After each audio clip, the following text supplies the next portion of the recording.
Docteur Serge Douvier, bonjour. Bonjour. J'aurais souhaité savoir en quoi l'obésité pose des problèmes tant dans la grossesse que pour l'accouchement. Est-ce que vous pouvez m'en dire quelques mots? Alors d'abord, il faut bien comprendre que l'obésité est un problème de santé publique qui est en augmentation de façon significative. Elle était déjà aux États-Unis, elle est en France actuellement, puisque on a à peu près 12% des femmes enceintes qui présentent un index de masse corporelle supérieur à 30, donc qui sont dans la définition de l'obésité. Et si on prend le surpoids, c'est-à-dire entre 25 et 30, on a 42% de la population des femmes françaises enceintes qui ont un surpoids ou une obésité. Donc c'est quand même des chiffres énormes.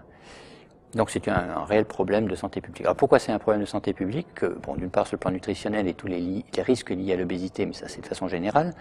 Mais concernant la grossesse, l'obésité augmente de façon significative le risque d'un certain nombre de pathologies obstétricales comme le diabète gestationnel, comme l'hypertension, comme la prééclampsie, mais également majore le risque de difficultés à l'accouchement, avec des termes dépassés, des nécessités de déclencher ces patientes qui n'arrivent pas à rentrer spontanément au travail, avec des difficultés à accoucher spontanément ou accoucher à se délivrer spontanément, avec une augmentation des hémorragies de la délivrance, une augmentation des extractions instrumentales, forceps, ventouse, avec également une phase du travail qui est plus longue pour les obèses que chez les patientes non obèses, et enfin un taux de césarienne surtout qui est 3 fois supérieur à une population normale non obèse.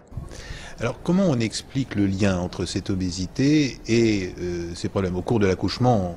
On comprend.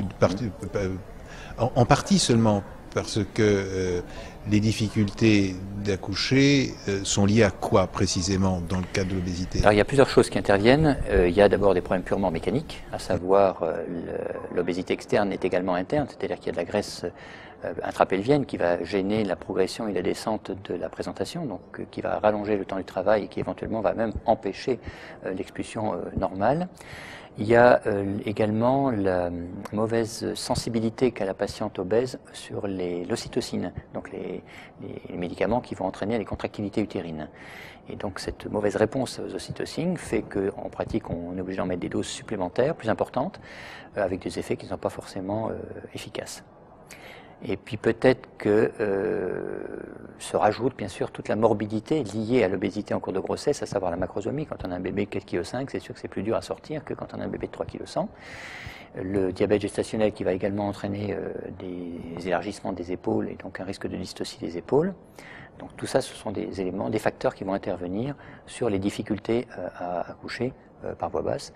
Et enfin, il y a le taux de césarienne qui est induit par le fait que la patiente va développer une prééclampsie, va développer une hypertension. Sur les hémorragies, le lien avec l'obésité est dû à quoi? Alors là, j'ai pas d'explication, mais vraisemblablement pour des problèmes de récepteurs à l'ocytocine, une fois de plus. D'accord. Donc il y a une moins bonne contractilité utérine, tout simplement. Alors cela dit, une femme enceinte obèse, qu'est-ce qu'on peut lui dire au cours de sa grossesse? Alors il y a des recommandations concernant déjà la prise de poids, puisqu'on sait que plus elles vont prendre de poids, plus elles augmentent un certain nombre de risques, dont la macrosomie en particulier. Le prise de poids idéal, c'est ce qui a été dit dans cette journée, cette demi-journée d'après-midi, c'était que la prise de poids idéale pour une obèse, c'est de 5 à 9 kg maximum, souvent plus proche de 5-6 kg. On ne leur demande pas de perdre du poids durant la grossesse. La grossesse n'est pas une opportunité pour maigrir. Mais en tout cas, il ne faut pas prendre un surpoids. Et si elles prennent 5 à 6 kilos, en fait, elles prennent moins que ce que va peser l'ensemble utérus, placenta, liquide amniotique et fœtus. D'accord. Donc il y a une sorte de régime adapté à la femme obèse qui est enceinte. Voilà. En revanche, pour l'accouchement, il n'y a plus tellement de solutions à proposer en amont. Non, pas grand-chose. Alors certains ont discuté la césarienne prophylactique, qui n'est pas du tout recommandée et qui n'est pas une indication, mais le taux de césarienne est quand même 3 fois supérieur, ça c'est clair. Pour vous donner un exemple, à Dijon, sur une population, quand on est en niveau 3, donc au niveau quand même avec des pathologies, on a 16% de césarienne, et ben les obèses font un taux de césarienne de 27%. Donc c'est quand même significatif. Est-ce que de votre point de vue, la consultation préconceptionnelle peut être l'occasion d'en discuter avec ces femmes? Ces femmes doivent organiser et prévoir leur grossesse. C'est au même titre que les diabétiques.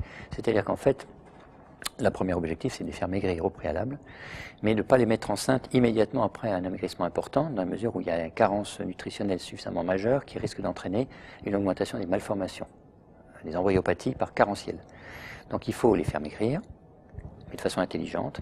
Alors c'est vrai que quelquefois cet amaigrissement se fait au prix d'une chirurgie bariatrique, qui est une chirurgie qui peut être lourde, anneau gastrique, sleeve passe, ou au pire bypass, mais enfin c'est exceptionnel.